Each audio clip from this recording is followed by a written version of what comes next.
প্রিয় ছাত্রছাত্রী, স্বাগত জানাচ্ছি ইউটিউব চ্যানেল ইংলিশ উইথ এমসিতে। আশা করছি তোমরা সকলে খুব ভালো আছো। তো আজকে ফার্স্ট সামেটিভ ইংলিশ ক্লাস 9-এর একটি সেট, এই সেট নিয়ে এই ভিডিওতে আবার চলে এলাম।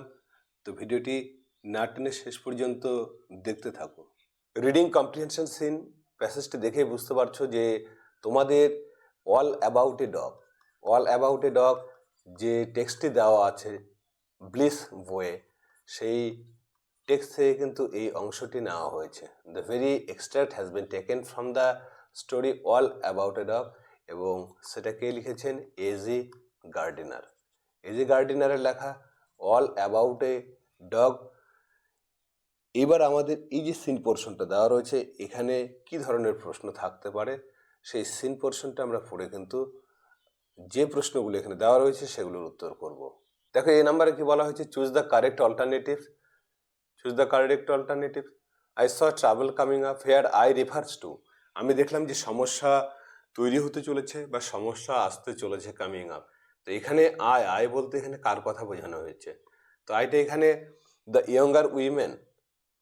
টেক্সট পড়লে কিন্তু আমরা দেখছি যে এখানে যখন বাসটি থেমেছিল সেই শীতের রাত্রে, সেখানে একজন পুরুষ সঙ্গী, এ মেল প্যাসেঞ্জার, পাশাপাশি দুজন কিন্তু উইমেন, ঠিক আছে, টু উইমেন। তো তার মধ্যে একজনের বেশি বয়স ছিল এবং একজন কিন্তু এখানে বলা রয়েছে আ ইয়ঙ্গার উইমেন, একজন অল্প বয়স্কা মহিলাও কিন্তু সেখানে ছিলেন।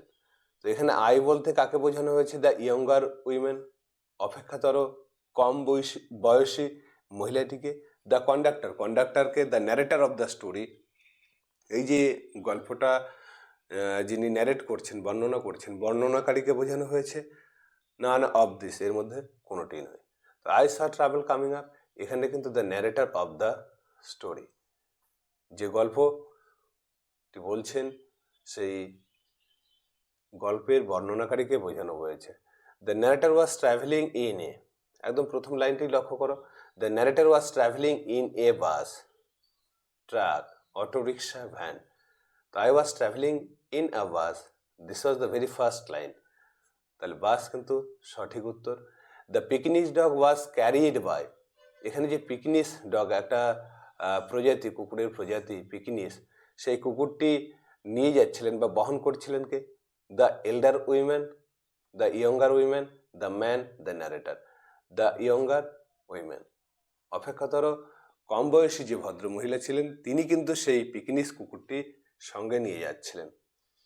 Next, fill in the chart taking information from the above, অর্থাৎ উপরে যে আমাদের টেক্সটটি রয়েছে সেই টেক্সট থেকে আমাদের এই চার্টটি কিন্তু পূরণ করতে হবে। দেখো, কজ মানে আমরা জানি কি? কারণ। কজ হলো কারণ এবং এফেক্ট বলতে ফল। তো কারণ এবং ফল আমাদের লিখতে হবে। কারণ যদি দেওয়া থাকে তাহলে ফলাফল লিখব, আবার ফল যদি দেওয়া থাকে কারণটি লিখতে হবে। অবশ্যই পুরো তথ্যটি কিন্তু টেক্সট থেকে। দ্য বাস স্টপড, বাসটি থামলো, এর ফলে কি হয়েছিল?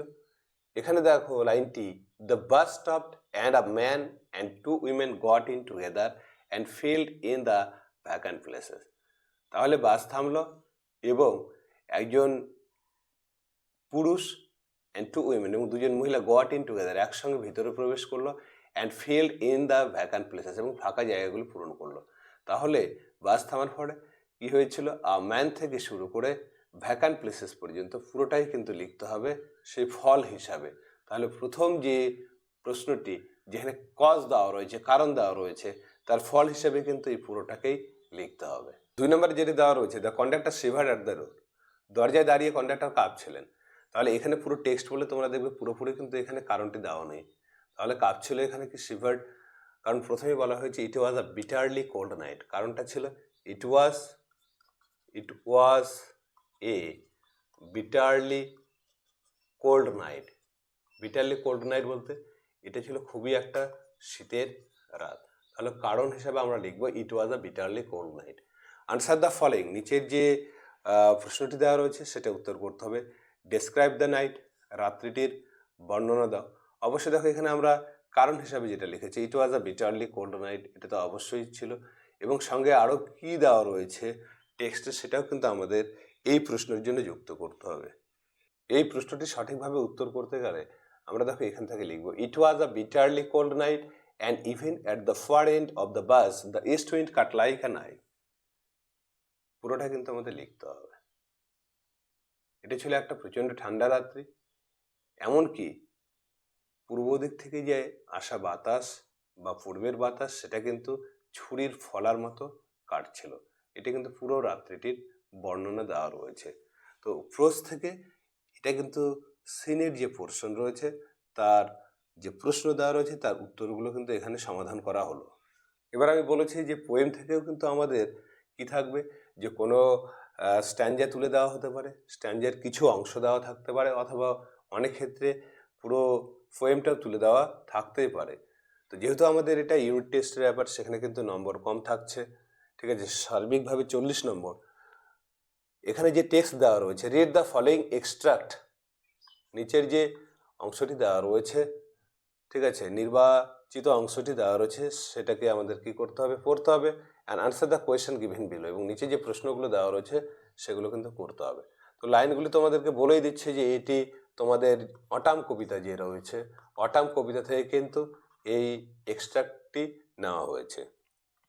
সর্বপ্রথম যে প্রশ্ন বলা হয়েছে, take the correct answer, cottage smoke goes upwards, অর্থাৎ কুটিরের সেই ধোঁয়া, স্মোক মানে ধোঁয়া, গোজ আপওয়ার্ডস উপরে যায়, থ্রু কীভাবে যাচ্ছিল, কার মধ্যে দিয়ে যাচ্ছিল, naked trees, naked branches, naked coat, open air.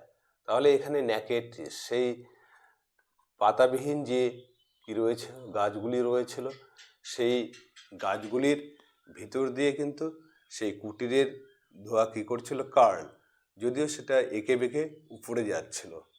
The cockroach upon the male naked trees dunghill coat, ক্রোচ বলতে এখানে ডাক, এখানে কক মোরগ, মোরগ ডাক ছিল, কোথায় ডাক ছিল, আপন দ্য ডাং হিল, আপন দ্য ডাং হিল, এই অংশটা কিন্তু অবশ্যই এখানে দেওয়া রয়েছে। দেখো, দ্য কক আপন দ্য ডাং হিল ক্রোয়িং, তাহলে ডাং হিল কিন্তু গোবরের স্তূপরে পড়ে মোরগ ডাকছিল। আনসার দ্য ফলোয়িং কোয়েশ্চেন, নিচের প্রশ্নটির উত্তর আমাদের করতে হবে। হোয়ার ডু দ্য পিজিয়ান স্টে, এখানে যে পিজিয়ান পায়রাগুলি তারা কোথায় থাকে, এবং তারপরের যে প্রশ্নটা দেওয়া রয়েছে, name the poem of the অ্যাভভ extract, উপরের যে নির্বাচিত অংশটি দেওয়া রয়েছে সেই অংশটি কোথা থেকে নেওয়া হয়েছে বা কবিতার নামটি লিখতে হবে।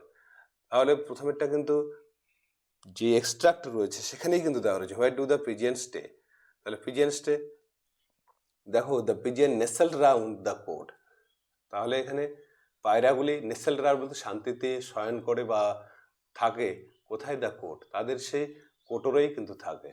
তাহলে পুরো অংশটা কিন্তু আমরা লিখতে পারি, দ্য পিজিয়ানস নেসেলড রাউন্ড দ্য কোট, এখানে ফুল স্টপ দিয়ে দিবে। এবং পরে বলেছে কবিতার নাম, আমি আগেও বলেছি যে কবিতার নাম হলো কি, অটাম। তাহলে name the poem of the অ্যাভভ extract, the name of the poem, the name of the poem,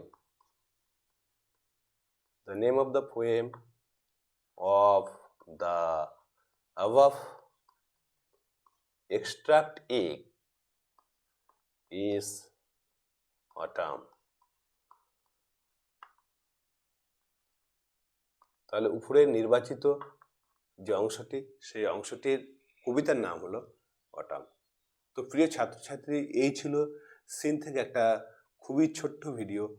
তো এই ধরনের সিন পোর্শনগুলো কিন্তু অবশ্যই তোমাদের পরীক্ষায় থাকবে, বিশেষ করে তোমাদের যে প্রথম পরীক্ষা যেটি এপ্রিল মাস থেকে শুরু হতে যাচ্ছে। তো আশা করছি ভিডিওটি না টেনে শেষ পর্যন্ত দেখেছো। ভিডিওটি যদি ভালো লাগে তোমরা অবশ্যই লাইক, কমেন্ট ও শেয়ার করবে। সঙ্গে থাকার জন্য অসংখ্য ধন্যবাদ।